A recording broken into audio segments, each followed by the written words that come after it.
time for us to check back in with Watermelon Hill and see what happens next.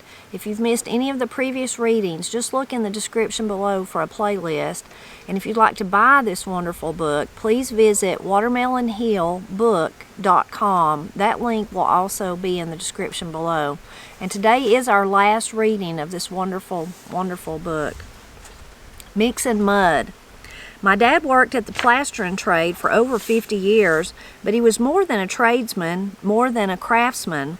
When it came to his work, Dad was an artist who was satisfied with nothing short of perfection. We had no telephone on Watermelon Hill, but people would come from as far as 70 or 80 miles away to get Dad to plaster houses for them. His advertisement was purely word of mouth, but he had the reputation of being the best plasterer in the area and took work in West Virginia and Ohio as well as Kentucky. In spite of this large area, his work was sometimes not steady because the economic conditions in eastern Kentucky at that time were just not conducive to much new building. Dad valued his reputation and would do nothing to harm it. He always told us that any job worth doing was worth doing well and should be one you would be proud to have your name associated with. Once a lady wanted Dad to plaster her house, but she had her own ideals about what kind of job she wanted done. She wanted Dad to plaster it because of his reputation, but she wanted an extremely rough surface put on the walls. Well, to Dad, that equated to a lousy job, so even though he could have used the work, he refused to do it. The lady begged and pleaded, but still insisted on the rough finish, until finally Dad caved in. He said, "All right, I'll do the job and do it like you want, but only on one condition. You can never tell anyone that I did it." These days you don't see much plastering done on new construction, as drywall is cheaper to do. Most plastering is repair work on older houses or special ordered on new. Most new houses now are finished inside with sheetrock, drywall, but around our house, drywall was a dirty word. Dad's livelihood depended on plastering, so when someone chose to have their house done with drywall, Dad sort of considered them traitors. He would never have sunk to doing drywall himself. Dad insisted that drywall was an inferior product when compared to plaster and always pointed out how fragile the walls were. He said if you ever put your fist through a plaster wall, your fist would be in worse shape than the wall. Very true. Sheetrock is only one layer, while plaster has a layer of lath covered by the scratch or brown coat of plaster, then the finish coat, leaving a wall at least twice as thick as drywall and much stronger. While Dad was plying his trade, he provided work for a lot of other people along the way. All of my brothers and I worked for Dad on the weekends and during the summers as soon as we were old enough. 2 of my brothers stayed in the plastering trade and 2 of us did not, but while we did, we had a means of earning money. In our part of eastern Kentucky, jobs were hard to come by, so we were lucky to have the opportunity of a ready-made job. Though we were working for our dad, don't assume that we had it easy. Dad didn't cut us any slack at all. We started out mixing mud, plaster, just like everyone else did when they started. We didn't have a motorized mixer, so everything was done by hand. We mixed the plaster in a wooden box about 3 feet wide by 6 feet long and about 10 inches deep with the ends at a 45-degree angle. The plaster, aggregate, and water was mixed with a very large hoe with 2 holes in it and carried in 2 5-gallon buckets to dump on the mortar board for the skilled plasterers to use. The plaster came in 100-pound bags, so all things considered, it was a very hard job for a teenager or even for a grown man. We definitely earned our money. I bought my first car in 1960, a 1954 Chevy, for $400. That was 400 hours of mixing mud. As we had time between mixing and carrying mud and building scaffolds, we would grab a hawk and a trowel, plastering tools, and develop our skills as plasterers, and eventually some other young man would be mixing mud and we would be plastering. I didn't make plastering my life's work, but I worked with Dad on Saturdays and during the summer while I was in high school, and one fall and winter before I joined the Army. Being in the 50s and the Cold War era, when a lot of people were scared about A-bombs, we even stuccoed a couple of bomb shelters. Even after I got out of the Army, I came home and helped Dad plaster a couple of houses, and later on, after I had a family and was working with NCR Corp., I helped him lath and plaster a house one year while I was on vacation. What a vacation! Dad was nearly 70 by that time, and I was in my 20s, but out of shape for that sort of work. He nearly worked me to death. Dad gave jobs to practically every young man in the surrounding area as they got old enough to work. Sometimes whole families, one by one, worked for Dad. One of Dad's favorite stories was about one of the neighbors who was working for him. They were plastering a house out in the country where they didn't have the water hooked up yet. So they got their water for mixing from a nearby creek. Now every profession has its own jargon, and plastering is no exception. Sometimes we would get a few bags of old plaster by mistake that had a lot of dry clumps in it that would not mix well and would present a very aggravating problem when trying to run it on the wall or ceiling. In the trade, these were called cat heads. Dad had run into a lot of them and was losing his temper about it. The neighbor, who was mixing the mud, and may not have been terribly bright, was worried because Dad was upset and mentioned it to the other plasterer. He said, "Earl says that mud is full of cat heads. Do you reckon they was in that water I've been getting out of the creek?" He thought Dad was talking about real cat heads and someone had killed some cats and thrown their heads into the creek. One of the families who worked for Dad the most was the Isaacs. I think there were 8 boys in the family, and almost all of them went into the plastering trade. Most started out working for Dad, but the ones who didn't learned from an older brother who had worked for Dad. Even the father worked a few times mixing mud when Dad needed him. The other most notable family was the pigs. Dad always got a kick out of telling people that he had taught a pig to plaster. Actually, he had taught at least 4 of them. Some ended up in Ohio, but 2 of them worked for Dad for several years. Over the river in West Virginia, there was a family named Hogg, which had several girls. Garfield, one of the pig boys, used to joke that it would be funny if one of the pig boys were to marry one of the Hogg girls and raise a litter of little pigs. For some of the young men who worked for Dad, it was just a temporary job until they could find something they liked better. But for a surprising number of them, it became a profession. None of them stayed in eastern Kentucky to compete with Dad, but instead moved to Ohio, usually in the Dayton or Columbus area, where there was more construction. Some of these men continued to work by the hour, but several became very successful contractors and owed their success to my dad.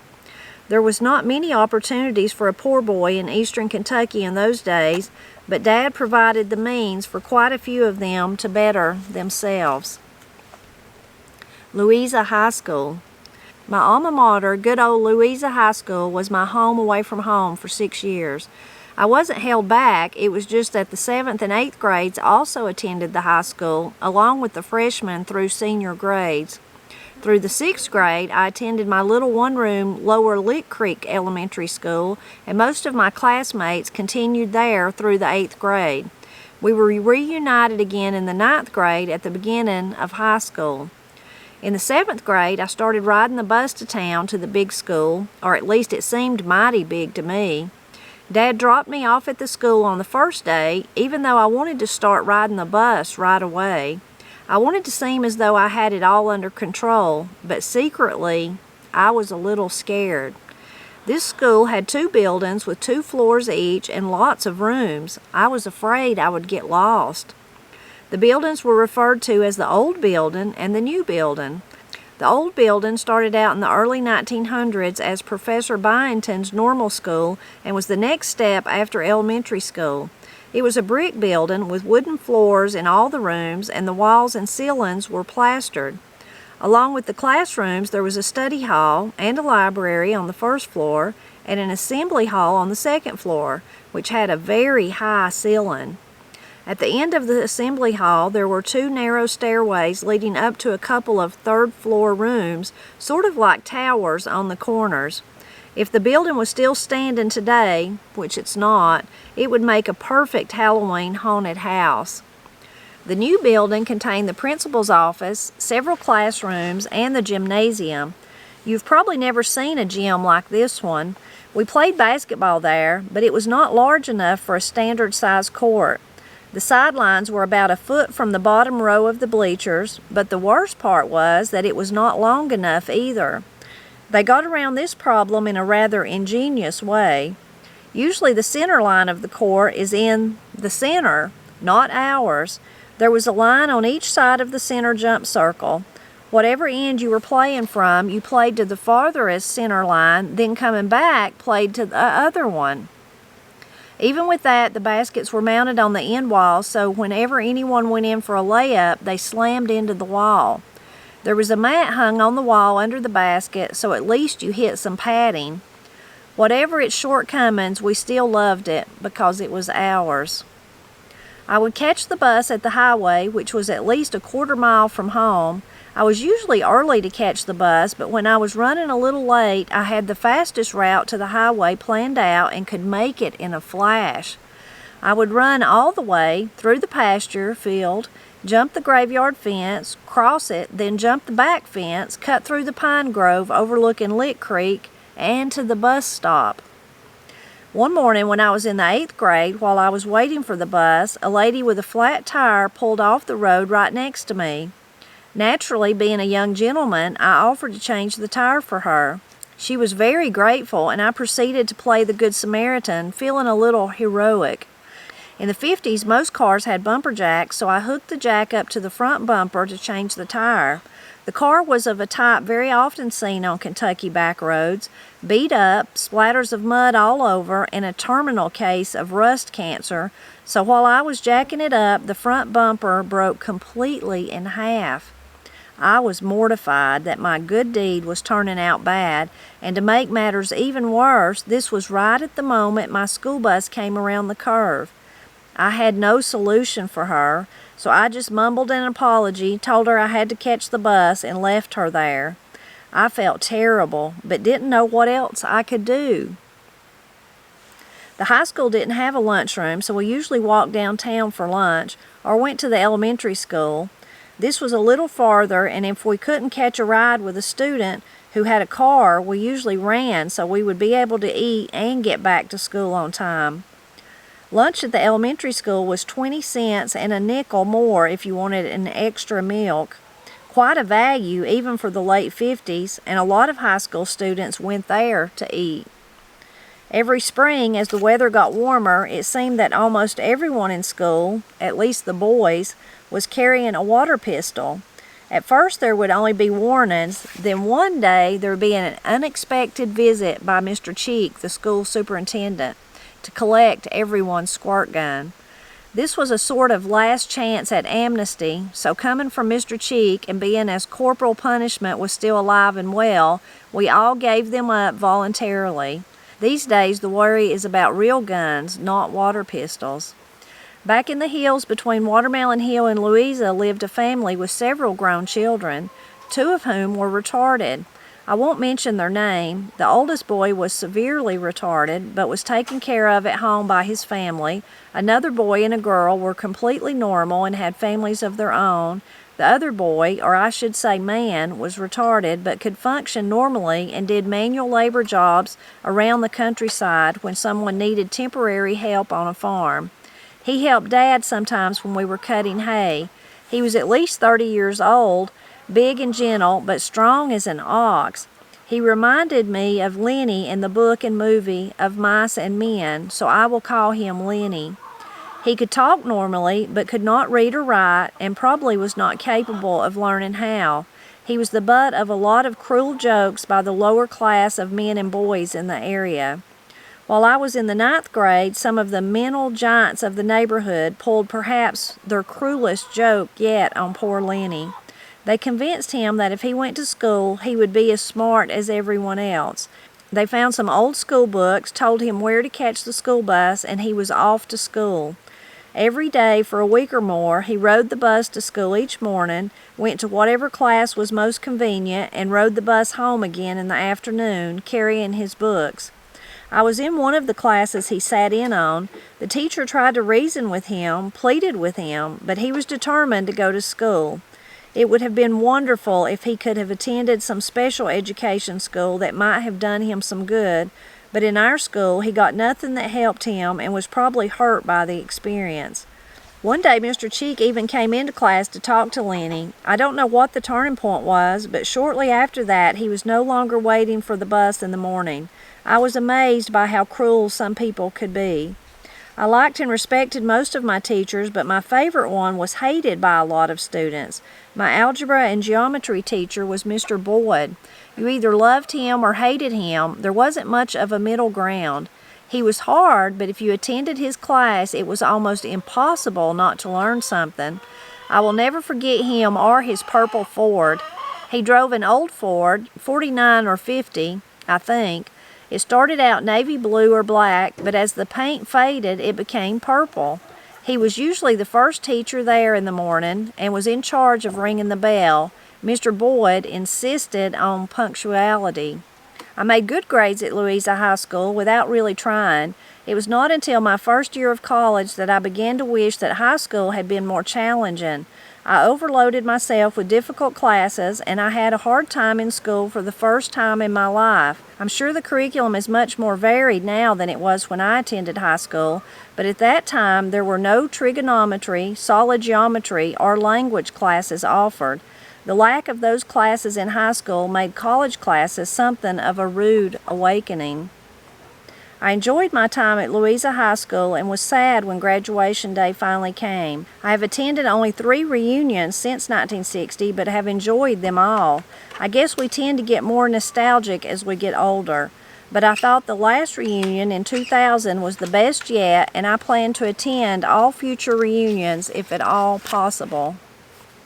Looking back. When I started this project, I didn't know if any words or ideas would come or not, but the more I wrote, the more I was able to write. One thing would remind me of something else, and memories came back that had long ago been shoved to a back shelf of my mind. I only hope that I have been able to convey my feelings well enough that the reader can understand how much they meant to me. My son and daughter have both been reading these chapters as I wrote them. They have families of their own now and grew up in completely different circumstances than I did in town, with conveniences, but they have told me that their outlook on life was still influenced by my background. They have some memories of their own from their childhood visits to Watermelon Hill, some of them quite vivid. Their most vivid memories seem to be of Mom's kitchen and her flowers in the yard, and of course, the outhouse. They still love some of the foods from my childhood that I shared with them during their childhood. Hopefully this book will introduce my grandchildren to my background and to their ancestors and maybe have some sort of positive influence on them. Unfortunately, I don't get back to Watermelon Hill or Louisa very often anymore. Louisa hasn't changed all that much, but the farm is only recognizable around the edges. The cliffs and steep hillsides are pretty much the same, but all the more level land has been built up. All the new houses and roads are beautiful, but they don't look like home. I would rather see my old home still standing there with the box elder, mulberry, maple, and pecan trees in the yard, the grapevines, the garden, the orchards, the hayfields, the barn, etc., but all of that is gone. That is why I've written this, to keep the memories alive. I know during the writing of this book, I've sometimes been virtually transported back in time. For a while at least, I was back in my childhood on Watermelon Hill. And that's the end of the book. What a great book. I hope you've enjoyed it as much as I have, and as much as I enjoyed. I've already read it before, of course, as I enjoyed it the first time. It's just a super book. This part is really fascinating at the beginning, what we read today, to hear about Dale's father and his job as a plasterer. I've never seen anyone do that kind of work. I've seen lots of people do sheetrock like he was talking about, but I've never seen anyone do the plaster work. There's so many of those trades, whether it's plastering or today I would even say sheetrock, carpentry, all those kind of things come to mind that there is a real artistry in. I mean, you have to get it right. You know, if you're a carpenter building the walls or building steps or, you know, building a balcony or something like that, there is an artistry in it. I really admire how Dale's father helped so many other people learn. How wonderful. I mean, of course, they were helping him. They were helping him with his job, but how wonderful that he was able to pass that skill on to them, which was in great demand at that time, it seems like, or sounds like. And then they were able to go out and start their own businesses. That's really, really an amazing thing when you think about it. I guess like an apprenticeship there that he had going on, even though he was doing it primarily, of course, he needed help to do his work, but how wonderful. And wonderful that Dale's family, you know, that they kind of had a ready-made part-time job there with their father. I liked the part where he said any job worth doing was worth doing right.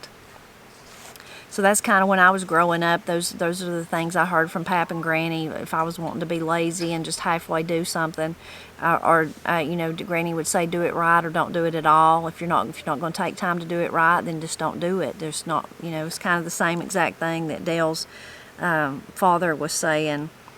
And there is a real satisfaction in that, whether you're doing the plastering, which I wouldn't even know where to start, whether you're doing something like that, or you're just washing the dishes or straightening up the house or building something like those carpenters and stuff. There's a real satisfaction in knowing you did something right, you know, that you took your time and maybe it didn't work the first time and you had to undo it and go back and do it again. But there's a great satisfaction, I think, in that. And then, of course, whatever the job was, it was worth doing. Then it's there, like if it was that plaster, it's there to stand the ages. You know, it's gonna last for a good long time. Of course, if it's a house, the same thing. But even your house, I feel so good when I get my house cleaned, and I know it'll be clean at least for a week. You know, at least for a week, I won't have to worry about it. So there's a real satisfaction in working with your hands. I liked this, of course, those funny stories of the families that worked for him, the pigs and the hogs. That was real comical. I liked Dale's father. Seems like Dale's whole family just had a lot of fun, a lot of camaraderie, and a lot of laughter and love. All through the book you can see that, and it's really wonderful. Again, I wish more people today could know that. Family, and I know everybody don't have a great family, and it's not your fault. There's nothing you can do about it. But I wish for those coming up that we could stress that how important it is to have a family for all the reasons that Dale's kind of highlighted in this book.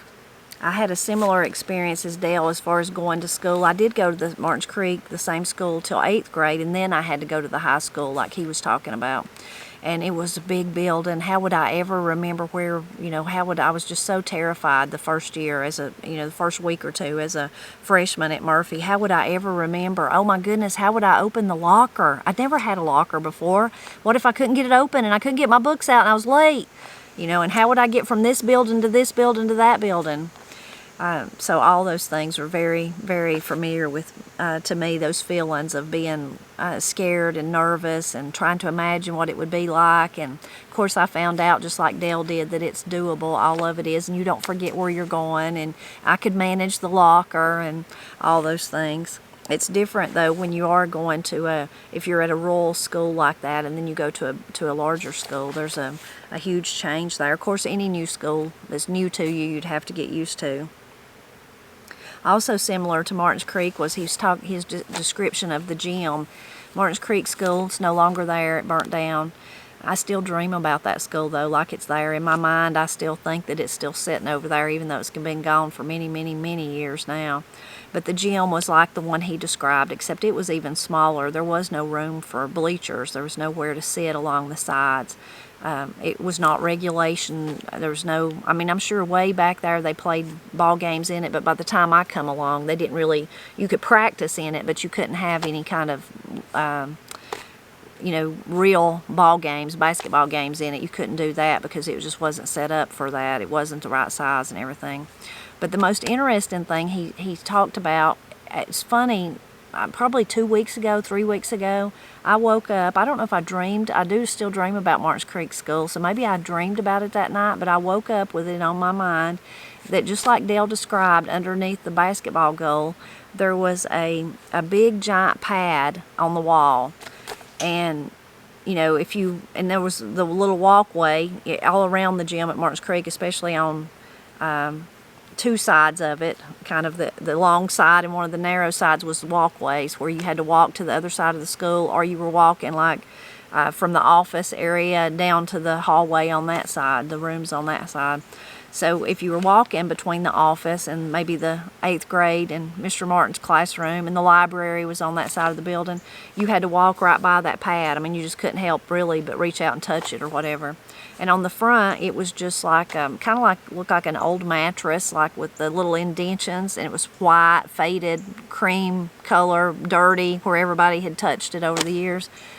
And I don't remember how old I would have been, but when I realized if you pulled it back, it was heavy, but if you pulled it back and looked behind it, people had wrote their names on it on the back side where nobody couldn't see it.